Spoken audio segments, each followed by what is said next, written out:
दोस्तों, दिन के 8 घंटे काम करके घर लौटने के बाद हर कोई एक चीज चाहता है, अच्छी सी गुड नाइट स्लीप, जिसमें कल की कोई चिंता, कोई स्ट्रेस ना हो। अफसोस, ऐसा बिल्कुल नहीं है। रोज रात को सोते टाइम हम इस टेंशन के साथ सोते हैं कि कल क्या होगा, पैसे कैसे आएंगे, फ्यूचर का क्या होगा। पर क्या हो जब मैं आपसे कहूँ कि आपकी ये चिंता दूर हो सकती है। आप चैन की नींद तब सो सकते हो जब आप सोते सोते पैसे भी कमाओ, और विश्वास करो ये पॉसिबल है। इस वीडियो में मैं आपको 4 ऐसे अमेजिंग तरीके बताऊंगा जो आपको फाइनेंशियल फ्रीडम की तरफ ले जाने में मदद करेंगे और आपको अच्छी सी गुड नाइट स्लीप लेने में हेल्प करेंगे। लेकिन उससे पहले ये जान लेना जरूरी है कि ये गरीबी छाई क्यों है। क्या कमी है आपकी बेसिक एजुकेशन में, जिसके कारण आप आज तक फाइनेंशियल फ्रीडम का रास्ता नहीं देख पाए और ना ही गरीब और अमीर में फर्क कर पाए।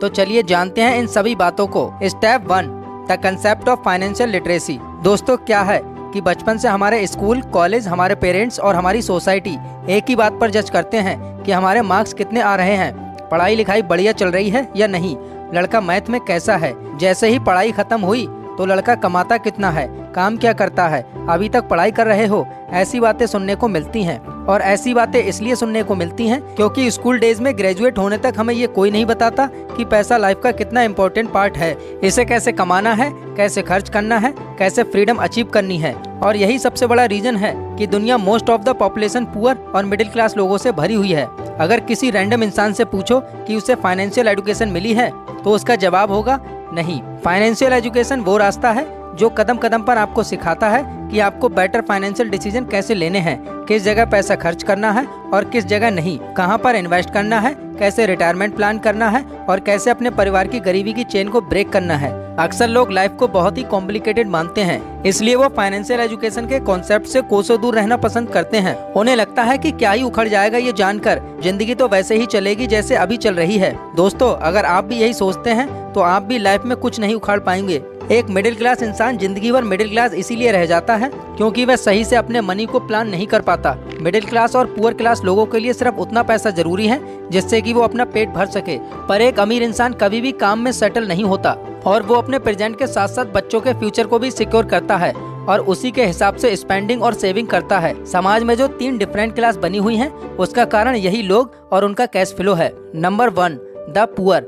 सबसे पहले आता है द पुअर। ये लोग वो होते हैं जो मुश्किल से जी जान लगाकर इतना पैसा कमा पाते हैं जिससे इनका घर चल सके और पेट भर सके। इनकी फैमिली में ऑलमोस्ट सभी वर्किंग होते हैं और इनकी टोटल फैमिली वर्किंग से ही इनके घर का खर्च चल पाता है। तो इनके एक्सपेंसिव का कैश फ्लो कुछ इस तरह होता है, जैसे कि इनके इनकम है 25,000 रुपए, तो इनके एक्सपेंसिव रेंट में होंगे 8,000 रुपए, ग्रोसरी में 5,000 रुपए, मेडिकल एक्सपेंसिव में 5,000 रुपए, फीस एंड अदर्स 7,000 रुपए और सेविंग्स 0। तो इनके टोटल एक्सपेंसिव होते हैं 25,000 रुपए, यानी जितना कमाया उतना खर्च कर दिया। अब दूसरा आता है द मिडिल क्लास, जिनकी कंडीशन पुअर क्लास से मच बेटर होती है, पर ये अपनी लाइफ स्टाइल बेहतर बनाने के लिए लोन और EMI का सहारा लेते हैं। ये लोग सेविंग तो करते हैं और इन्वेस्ट भी थोड़ा बहुत करते हैं, पर लायबिलिटीज का इतना बोझ होता है कि उनको भरते भरते भरता बन जाता है। इनके एक्सपेंस इनकी इनकम को एक्सटेंड कर जाते हैं। अभी देखिए कि एक मिडिल क्लास इंसान है, उनकी सैलरी होती है 40,000 रुपए और उनके एक्सपेंसिव जैसे कि रेंट 10,000 रुपए,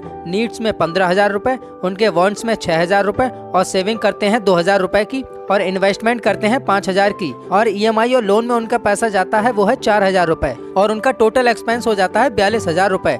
जैसे कि इनकी इनकम थी 40,000 रुपए और एक्सपेंसेस हैं 42,000 रुपए, यानी इनको फिर भी 2,000 रुपए कहीं ना कहीं से उधार लेने पड़ जाते हैं और इस तरह वो साल का थोड़ा कुछ सेव और इन्वेस्ट कर पाते हैं, लेकिन जो कि इनफ नहीं है। और अब आते हैं तीसरी कैटेगरी के ऊपर, द रिच। ये लोग वो होते हैं जिनके ऊपर एक पैसे का भी लोन नहीं होता है और मोस्ट इम्पोर्टेंट, इनके पास मल्टीपल सोर्स होते हैं इनकम के और जिसकी वजह से इनके एक्सपेंसेस हमेशा इनके इनकम से कम होते हैं और ये लोग अच्छा खासा अमाउंट सेव और इन्वेस्ट कर लेते हैं। चलिए समझाते हैं। जैसे कि कोई रिच क्लास की सैलरी होगी लगभग 70,000 रुपए और अदर इनकम सोर्स से उनको पैसा मिल रहा होगा 30,000 रुपए, यानी उसकी टोटल इनकम हुई लगभग 1,00,000 रुपए। अब अगर इसके एक्सपेंसेस को देखें तो नीड्स हुई 25,000 रुपए की, उनकी वांट्स हुई 20,000 रुपए की और वो लग्जरीज में भी 20,000 रुपए खर्च कर देता है। अब वो इन्वेस्ट करेगा इसमें से 20,000 रुपए और इमरजेंसी फंड के लिए वो 5,000 रुपए सेव करके अलग रख देता है। इस तरह उसके टोटल एक्सपेंसेस हुए 90,000 रुपए और इसमें से उसने 20,000 रुपए इन्वेस्ट भी कर दिए, जिससे उसकी वेल्थ हमेशा ग्रो होती जाएगी।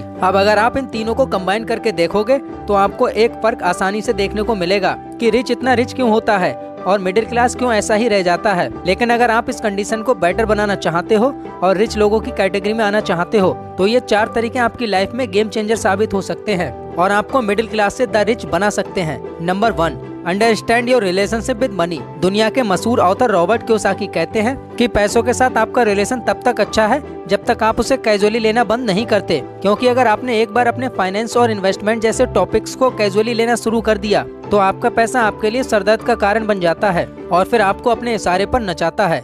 और ऐसा हो भी क्यों ना, क्योंकि हमें बचपन से मूवीज में, टीवी शोज में पैसे वाले लोगों को नंबर 1 का अय्यास, आवारा और खड़ूस दिखाया गया है जो कभी खुश नहीं रहते और इसी वजह से उन सब के दिमाग में गलत नैरेटिव बन गया है। पैसों को लेकर कुछ लोग ज्यादा ही पजेसिव हैं, वहीं कुछ लोग एकदम खर्चीले। हम में से मोस्टली लोग इन्हीं 2 कैटेगरीज में आते हैं और यही रीजन है कि पैसा हम पर हावी होकर अपने इशारों पर नचाता है। इसलिए आपको जरूरत है तो बस अपने नजरिए को बदलने की। पैसों को कोई प्रॉपर्टी या संपत्ति मत समझो, बल्कि एक जरिया समझो जिससे एसेट्स बिल्ड किए जा सकते हैं और संपत्ति बनाई जा सकती है। रॉबर्ट कियोसाकी कहते हैं कि जिस तरह गाड़ी को चलाने के लिए फ्यूल एक माध्यम है, उसी तरह वेल्थ हासिल करने के लिए मनी सिर्फ एक माध्यम है जिसका अगर सही से यूज किया जाए तो आपकी आने वाली 7 पुश्तें सुधर सकती हैं। इसलिए सबसे पहले आप पैसों के साथ अपने रिलेशन को समझो। देखो कि क्या आपको एक रुपए अर्न करने के लिए धक्के खाने पड़ रहे हैं, क्या आपका पैसा आपका बॉस बन के आपको काम करवाने जा रहा है और आप काम किए जा रहे हो। चैन की नींद तो क्या, सही टाइम पर खाना तक नसीब नहीं हो रहा है। तो आप अपने रवैये को बदलो और ऐसे सोर्स को ढूंढो जिससे आप अपने कामों को ऑटोमेट कर सको और पैसों के साथ अपने टाइम को भी मैनेज कर पाओ। उसे एक विलन की तरह नहीं, एक माध्यम की तरह देखो जिसकी मदद से आप फाइनेंस की सीढ़ी आराम से चढ़ सको। Number 2, focus on positive income source. दूसरा सबसे अच्छा तरीका है फाइनेंशियल फ्रीडम अचीव करने का, to create a multiple source of income. अब जैसा कि हमने रिच, मिडिल क्लास और पुअर वाले कंपैरिजन में देखा कि रिच लोग हमेशा एक इनकम सोर्स पर रिलाय नहीं करते, क्योंकि उन्हें पता है कि एक जॉब है जो कि एक न एक दिन तो खत्म होनी है। इसलिए वो ऐसे इनकम सोर्स क्रिएट करते हैं जिसमें उन्हें कम मेहनत करनी पड़े या बैठे बैठे पैसा आए। इसे कहते हैं पैसिव इनकम सोर्स, जो सोते सोते भी आपको पैसा कमा कर दे। तो इसके ऊपर आगे एक डिटेल वीडियो बनाऊंगा, तो इस चैनल को जरूर से सब्सक्राइब कर दें ताकि आने वाली वीडियो आपको मिल सके। लेकिन आपको मैं अगर करंट और mostly trending passive income source बताऊं तो उसमें नंबर 1 है इन्वेस्टिंग और दूसरा है कंटेंट क्रिएशन और तीसरा है रियल एस्टेट। वैसे तो और भी कई सारे हैं, लेकिन ये मेरे पर्सनल फेवरेट हैं और इन्वेस्टिंग को मैं नंबर 1 पर इसलिए रखता हूँ क्योंकि इससे मैंने सच में कई लोगों की लाइफ चेंज होते हुए देखी है। चलिए इसे एक एग्जाम्पल से समझते हैं। मान लो आपकी तरह नया नया ग्रेजुएट हुआ 22 साल का रजत, अभी उसने कॉर्पोरेट दुनिया में एंटर किया है। भगवान की दया से उसकी एक अच्छी कंपनी में जॉब भी लग गई। अब हुआ ये कि रजत को भी इस कल्चर की हवा लग गई और वो पैसा खर्च करने से अपने आप को रोक नहीं पाया। महीने के 30,000 कमाने वाला रजत, जो खुद का खर्चा निकालने के बाद और घर में पैसे देने के बाद क्या ही बचा पाता होगा। लेकिन ग्रेट, कम इनकम होने के बाद भी रजत हर महीने 5,000 रुपए कैसे न कैसे सेव कर ही लेता है। अब उसने सोचा बैंक में पड़े पड़े ये पैसा उसके लिए कुछ खास रिटर्न नहीं देगा, तो क्यों ना इन पैसों को ऐसी जगह लगाया जाए जहां से उसे अच्छी रिटर्न मिल सके। तो उसने इंडेक्स फंड में एसआईपी करना शुरू कर दिया। उससे उसकी नॉलेज भी बढ़ती गई और उसने स्टॉक में इन्वेस्ट करना शुरू किया। कभी कभी उसे लॉस होता, पर इन्वेस्टिंग की पिच पर लंबा टिके रहने के कारण उसे काफी अच्छे रिटर्न मिले। रजत जैसा एक और ग्रेजुएट था, मुकेश, जो खुद का कुछ शुरू करना चाहता था। उसने जॉब करके कुछ पैसा इकट्ठा तो कर लिया, पर वो अब कोई नया बिजनेस स्टार्ट करने की तलाश में था। उसे सबसे अच्छा और इफेक्टिव तरीका दिखा कंटेंट क्रिएशन का, जिसमें वो बच्चों के लिए ऑनलाइन लेक्चर अपलोड किया करता था। एक व्हाइट बोर्ड, एक ट्राइपॉड, एक कैमरा फोन और क्रिएशन शुरू। धीरे धीरे उसके कंटेंट को रीच मिलनी शुरू हो गई और रिस्क लेकर उसने अपने लिए एक पैसिव इनकम सोर्स बनाया। और उनका एक और साथी था, महेश, जो एक अच्छी हाई पेइंग जॉब कर रहा था, पर फ्यूचर के लिए उसको खास सेविंग नजर नहीं आती। और एक दिन उसके डैड ने उसे कई साल पुरानी एफडी तुड़वाकर 20 लाख रुपए दे दिए और अब वो सोच में पड़ जाता है कि इनका क्या करे। अब उस पैसे में थोड़ा लोन मिलाकर वो एक कॉमर्शियल प्रॉपर्टी एक्वायर करता है और उसे रेंट पर डाल देता है। क्योंकि रेंट अच्छा खासा रिसीव हो रहा था, इसी कारण वह लोन को 3-4 साल में पे ऑफ कर देता है और खुद फाइनेंशियली फ्री हो जाता है।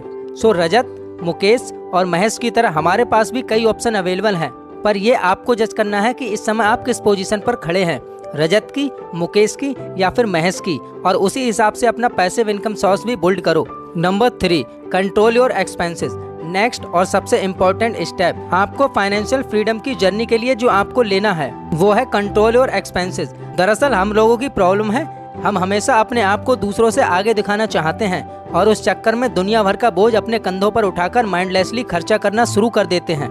एक पुअर, एक मिडिल क्लास और एक रिच इसीलिए कहते हैं क्योंकि एक रिच का खर्च करने का तरीका बाकी क्लास ऑफ पीपल से अलग होता है।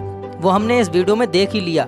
सुनी सुनाई बातों पर भरोसा मत करो, बजट बनाओ और अपने एक्सपेंसेस को ट्रैक करो, जिससे कि आप पता लगा पाओगे कि किस जगह अपना पैसा खर्च करना चाहिए और किस जगह नहीं। Number 4, continuously invest in your financial education. जितना हो सके अपने आप को एजुकेट करते रहो। ऐसी वीडियोस को देखकर, फाइनेंशियल नॉलेज वाली बुक्स को पढ़कर और पॉडकास्ट को सुनकर अपनी नॉलेज में हर एक दिन एक आइटम ऐड करो। आपको लगता है कि ये बातें प्रूवन हैं और ट्रू हैं, तो आप भी अपनी लाइफ के साथ साथ अप्लाई करना शुरू कर दो। कदम कदम पर आपको अलग अलग चीजें एक्सपीरियंस करने को मिलेंगी। कभी लॉस होगा, कभी कुछ टाइम एकदम ही मॉडरेट रहेगा और कभी कभी एकदम छप्पड़ फाड़ प्रॉफिट होगा।